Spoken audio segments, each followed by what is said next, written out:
Hello friends, आपल्या सर्वांचं माझ्या यूट्यूब चॅनलमध्ये मनपूर्वक स्वागत. आजच्या व्हिडिओमध्ये आपण बघणार आहोत पॉलिटी 289 म्हणजे आंतरराष्ट्रीय संबंध व राजकारण यावरचे संभाव्य प्रश्न. प्रश्नाला सुरुवात करूया. प्रश्न पहिला, रिकामी जागा दरम्यान पहिले महायुद्ध झाले. किंवा असा प्रश्न येऊ शकतो, पहिले महायुद्ध कधी झाले? इसवी सन 1914 ते 1919. किंवा यासोबतच असा प्रश्न येऊ शकतो, दुसरे महायुद्धाचा कालखंड कोणता? दुसरे महायुद्धाचा कालखंड कुठला? 1941 ते 1945.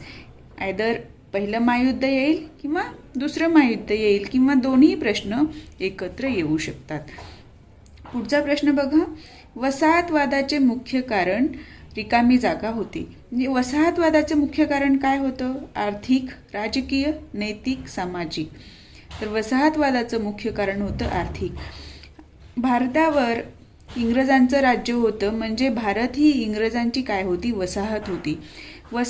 आता इंग्रजांनी भारतावर आपलं राज्य का केलं?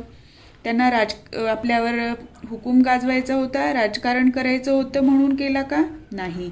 तर त्यांच्याकडे म्हणजे औद्योगिक क्रांतीनंतर जे काही उत्पादन वाढलं त्यासाठी बाजारपेठ हवी होती आणि कारखान्यांसाठी कच्चा माल हवा होता. बरोबर आहे.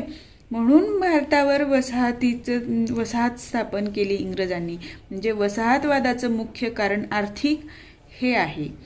पुढचा प्रश्न बघूया. साम्राज्यवादाची सुरुवात कुठून झाली? आता साम्राज्यवादाची सुरुवात युरोपातून झाली. तर साम्राज्यवाद म्हणजे काय?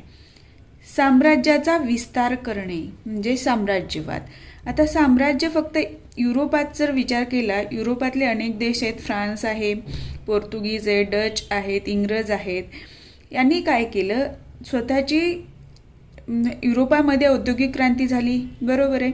म्हणजे त्यांना कच्चा माल मिळवण्यासाठी बाजारपेठ हवी होती आणि आपला पक्का माल विकण्यासाठीही बाजारपेठ हवी होती. त्यांनी काय केलं? आपल्या साम्राज्याचा विस्तार घडवून आणला. पहिल्यांदा युरोपात काही मिळतात का म्हणजे आजूबाजूला कुठे आपलं साम्राज्य वाढवता येतं का याचा विचार केला. जेव्हा ते पॉसिबल नव्हतं त्यावेळेला त्यांनी काय केलं? दुसऱ्या खंडांमध्ये सुद्धा साम्राज्यवादाला सुरुवात केली. पुढचा प्रश्न बघा. वसाहतवाद ही संकल्पना दुसऱ्या महायुद्धापूर्वीच्या राजकारणाशी आणि रिकामी जागा ही संकल्पना दुसऱ्या महायुद्धानंतरच्या कालखंडाशी निगडीत आहे. तर याचं उत्तर आहे नववसाहतवाद ही संकल्पना दुसऱ्या महायुद्धानंतरच्या राजकारणाशी निगडीत आहे. आता इथे बघा, वसाहतवाद ही संकल्पना दुसऱ्या महायुद्धापूर्वीच्या राजकारणाशी म्हणजे दुसऱ्या महायुद्धाच्या पूर्वी म्हणजे 1945 पूर्वी जे काही साम्राज्य विस्तार होता त्याला काय म्हणतात? वसाहतवाद म्हणतात. आणि दुसऱ्या महायुद्धानंतर म्हणजे 1945 नंतर जे काही राजकारणाशी निगडीत गोष्टी झाल्या त्याला काय म्हणतात? नववसाहतवाद. वसाहतवादामध्ये काय होतं? प्रत्यक्ष त्या देशाचं साम्राज्य दुसऱ्या देशावर होतं. पण नववसाहतवादामध्ये तसं झालं का? नाही. दुसऱ्या महायुद्धानंतर जगातली बरीच राष्ट्र स्वतंत्र झाली. त्यानंतर काय झालं? युद्धामुळे त्या स्वतंत्र झालेल्या देशांची आर्थिक परिस्थिती डबघाईला आलेली होती. म्हणजे परत काय झालं? हे डबघाईला आलेली आर्थिक परिस्थिती असल्यामुळे दुसऱ्या महायुद्धात जे स्वतंत्र झालेले राष्ट्र होते ते परत ह्या इंग्लंड, फ्रान्स, अशा अमेरिका यासारख्या देशांवर अवलंबून राहिली. मग त्यांनी काय केलं? आपल्या देशातल्या काही कंपन्या किंवा त्यांचे जे काही निर्बंध असतील त्यांच्याकडनं आपण काही माल खरेदी केला. म्हणजे यामार्फत त्यांनी आपल्यावर काय घातली? बंधने घातली. तर ही जी संकल्पना आहे तिला काय म्हणतात? नववसाहतवाद असे म्हणतात. संयुक्त राष्ट्राची स्थापना कधी झाली? संयुक्त राष्ट्र म्हणजेच काय? United nations. म्हणजे संयुक्त राष्ट्रसंघाची स्थापना काय झालेली आहे? 1945ला झालेली आहे. युनोची स्थापना कधी झाली असाही प्रश्न आपल्याला येऊ शकतो. United Nations organisation. आता संयुक्त राष्ट्रसंघाची स्थापना 1945ला दुसऱ्या महायुद्धानंतर झाली. का झाली? तर आंतरराष्ट्रीय स्तरावर राष्ट्रांमध्ये मतभेद वाढू नये आणि पहिल्या आणि दुसऱ्या महायुद्धासारखी परिस्थिती परत जगावर येऊ नये यासाठी संयुक्त राष्ट्रसंघाची स्थापना झालेली आहे. पुढचा प्रश्न बघा. रणभूमीवरील युद्ध थांबण्यापूर्वी लोकांच्या मेंदूतील युद्ध थांबवले पाहिजे असे विधान कोणाच्या घोषणापत्रात केले आहे? युनोचं घोषणापत्र आहे, युनेस्कोचं घोषणापत्र आहे. तर यापैकी कोणाच्या घोषणापत्रात हे विधान केलं आहे असा प्रश्न येऊ शकतो. तर युनेस्कोच्या घोषणापत्रामध्ये रणभूमीवरील युद्ध थांबण्यापूर्वी लोकांच्या मेंदूतील युद्ध थांबवले पाहिजे असे विधान करण्यात आलेले आहे. पुढचा प्रश्न बघूया.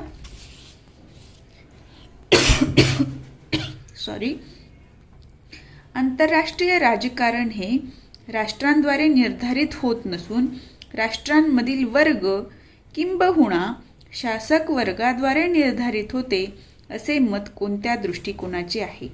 आता आंतरराष्ट्रीय राजकारणाच्या अभ्यासाचे जे दृष्टिकोन आहेत त्यामध्ये पारंपरिक दृष्टिकोन आहे, वैज्ञानिक दृष्टिकोन किंवा त्यालाच आपण वर्तनवादी दृष्टिकोन म्हणतो, आदर्शवादी दृष्टिकोन, मार्क्सवादी दृष्टिकोन आणि वैज्ञानिक संस्थात्मक दृष्टिकोन.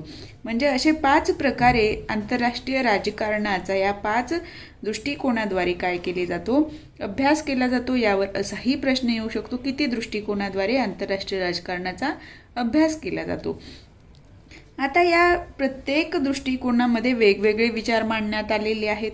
तर यापैकी जो मार्क्सवाद आहे, मार्क्सवादी दृष्टिकोन आहे, मार्क्सवाद काय म्हणतो? मार्क्सवाद हा कार्ल मार्क्स यांच्या विचारावर अवलंबून आहे, बरोबर आहे. आता कार्ल मार्क्स काय म्हणतात की भांडवलदार जे आहेत त्यांच्यावर किंवा राजकारणावर निर्धारित राहणार नाही राजकारण, तर कोणावर राहणार आहे?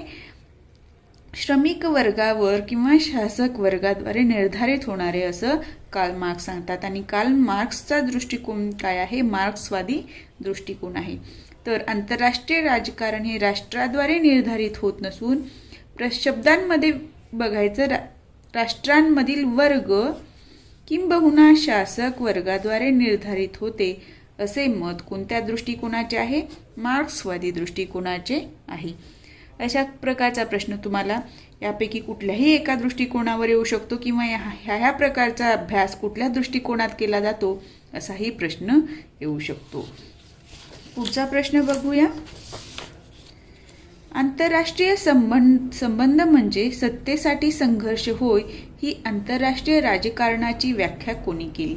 आता आंतरराष्ट्रीय राजकारणाच्या बरेच राज्यशास्त्रज्ञांनी काय केलेली आहे? व्याख्या केलेली आहेत.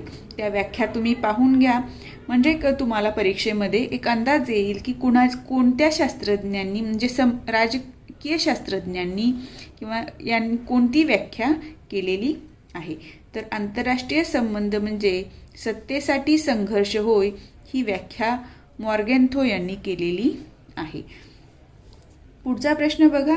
2 देशातील देवाणघेवाणीचा करार, तह, चर्चा हे रिकाम्या जागाची उदाहरणे आहेत.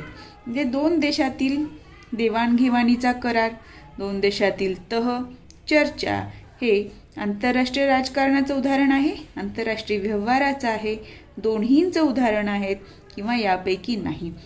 तर 2 देशातील देवाणघेवाणीचा करार, तह आणि चर्चा ह्या काय आहेत?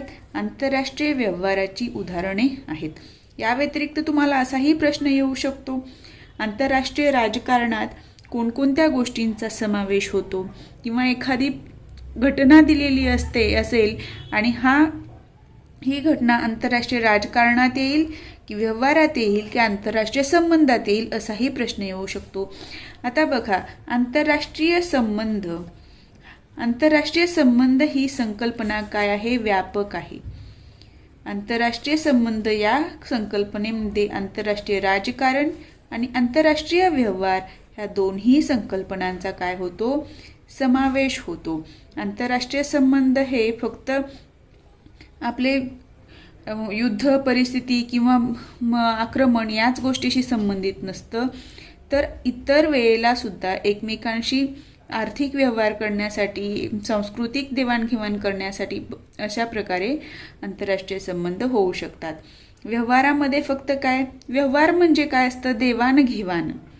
आणि राजकारण म्हणजे काय असतं, आपण म्हणतो ना राजकारण करू नको. राजकारण म्हणजे काय, कूट कपट नीती, याला काय म्हणतो आपण, इन शॉर्ट राजकारण म्हणतो. म्हणजे आंतरराष्ट्रीय संबंधामध्ये आंतरराष्ट्रीय राजकारण आणि व्यवहार या दोन्ही गोष्टींचा समावेश होतो.